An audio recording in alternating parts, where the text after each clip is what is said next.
everybody, it's me Margaret, and I'm back for another cast-off video. And I want to start us off by thanking Julie Greenfield, who's from Australia, who pointed out to me that in another video I was talking about what yarn is best to use for the Addy, and we were talking about international weights, and I was unsure. I was going by somebody else's video, which I should know better than to do that. I need to verify my facts before I speak. But Julie corrected me and said in Australia the best weight yarn to use for the Addy machines is 8-ply. Okay, so keep that in mind. And I've made these note changes on the video itself. If you're watched on a computer, you can't always see annotations, or you can't see annotations on mobile devices. It needs to be on a computer. And then in regard to the UK, Phil 1987 said, Margaret, the best yarn weight for the Addy here in the UK would be Aran weight. 4-ply is too fine. It's like your fingerling sport weight with a question mark. Aran is about 10-ply here in the UK. Hope that helps some of the viewers in the UK. So that ought to clear up a couple of things about yarn weight for the Addy that I had misrepresented. So I did also correct it into the description box, so if you're not viewing on a computer, those notes are there too. Oh, the description box of that video where I made the mistake. What have I done this week? Well, first of all, I was working on the Addy, made some reversibles. Again, I have not broken into any completely full yarn skeins. These are all my bits and leftover pieces.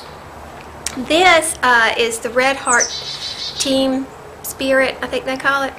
And then underneath is actually Red Heart Soft, the gray. You can see that the grays are not the same color. But it really, I don't really think it makes any difference. You can wear it like this, or even if you turn the cuff up, I'm not sure it would be that big of a deal. But the Red Heart Soft is soft, and that would be really nice against your skin. So that worked out well here. Then, again, with the bits, this was supposed to be a baby hat, and I need to measure to make sure that it's not going to be too wide around here, but with this fold-up brim, it even kind of looks like a little sun hat. You could make it that way if it was too big, but I thought that was cute. And then, this was some old yarn, and Emily, Crochet Forever 1, you were using some old Karen Dazzleair, and I think that's what this is. The first yarn I ever bought came from the Dollar Tree, and this yarn had been discontinued, which is how the Dollar Tree got it. And I love this yarn. It's got nylon in it. It's very soft. But it's just solid on this side, and then I did a stripe on this side. So, yeah, I'm sad that this yarn is not in existence anymore. Alright, then I made this one. And, whoops, that's the back. I love this one. I love it. It's a taupe. All these are Vanna's Choice. And this is Vanna's Choice Lamb, Taupe, and whatever the light gray is called. Sorry, I'm not very helpful on that. I think I'm going to have to keep this one for myself. And again, it started out just as a scrap hat, and I fell in love with this color combination, the neutrals together. And then I used all the colors in the palm. And you'll notice I've been doing a lot of palms the past several weeks because it uses up those scraps too. But I'm making good dent in my work, and probably next week I'll take a picture and show you how my progress is coming from where I started to where I am now. Now, speaking of that, look what I just did. I just tied a bunch of little bits of yarn that I had left over together in a big giant long string, and we're going to see if it makes an acceptable hat. Now what I don't know is that for my Addy king size I need about 52 inches to make one round. So I measured from this wall over here to the spoon. It's roughly 52 inches. And then I would see. Some of them were, 2 rounds long, some of them were 3, some were 1. So this is going to be fun. Let's see what we get.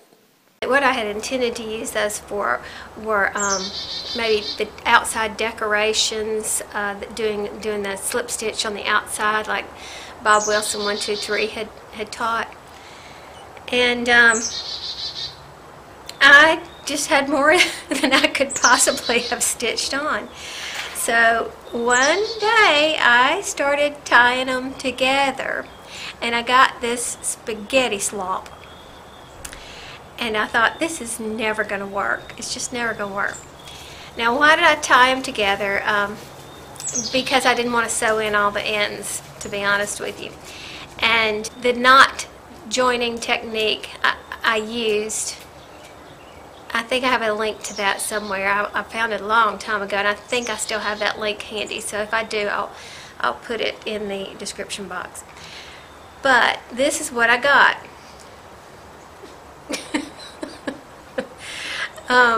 Look at this one strange little stitch that was left over. But for the most part, it's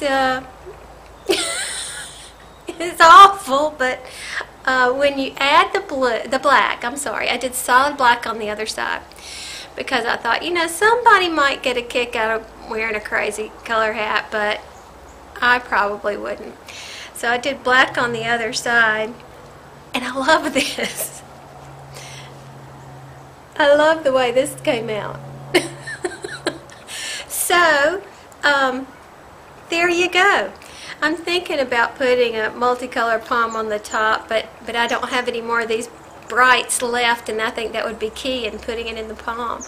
So I probably won't. I probably will just sew it together and let it be reversible, just in case you have somebody feeling wild and colorful, and they might want to do that. So there you go. So would I recommend this? Yes, in colors that are more suited to one another, I think. But I don't know.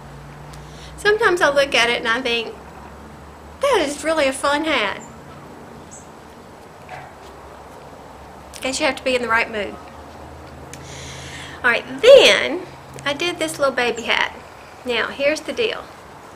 This is that stitch where you do one single, one double, one single, one double, all the way around, and then you go back and you do one double, one single, one double, one single.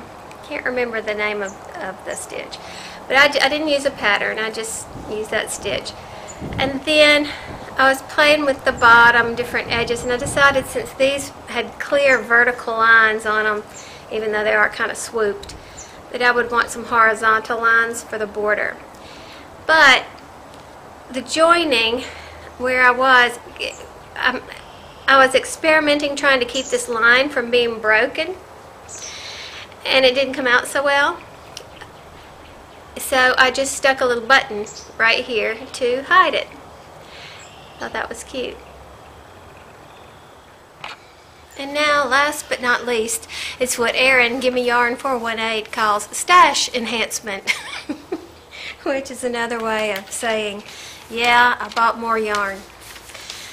Okie dokie. Now, granted, I have yet to open a new skein since, gosh, I think it was December. I'm still using up the skeins that were open and the little leftover bits and bobs. That's really high on my list of priorities. But there was a sale at Michael's. Anyway, they had their Lion brand yarn on sale for 50% off. At least the Vanna's Choice was 50% off, and that's my favorite acrylic. So I went and bought more Vanna's Choice for 50% off, and I had a 10% off your entire purchase coupon, so I essentially got it for 60% off. So I was really excited about that. A couple weeks ago I was talking about a yarn made by Lion brand that I really like a lot, and I said, this yarn it has a baby on it. Not helpful. But this is what it is. It's the Lion brand Pound of Love. And it's not really a baby, it's a little girl. It's 100% acrylic. It calls itself a medium, but it's one of the lighter mediums. You know how that is. We've talked about that at length. And and I'll put a link in the description box if you don't know what I'm talking about, so we can catch you up to speed. I love it. My Addy machine takes it beautifully, and I love to work with it with crochet. I think it's great. So this is probably what I'm going to be buying in the future, rather than Karen 1-pounder, as I've got all excited about before. That my Addy chokes on it, and no matter what I do, I can't seem to make it work. But at Michael's, this is limited in what they carry. I need to go online and see what colors it actually does come in, because in Michael's you only get pink, blue, white, this mint green, which it is mint green. I don't know if you can, I'm not quite sure if the color's coming out or not.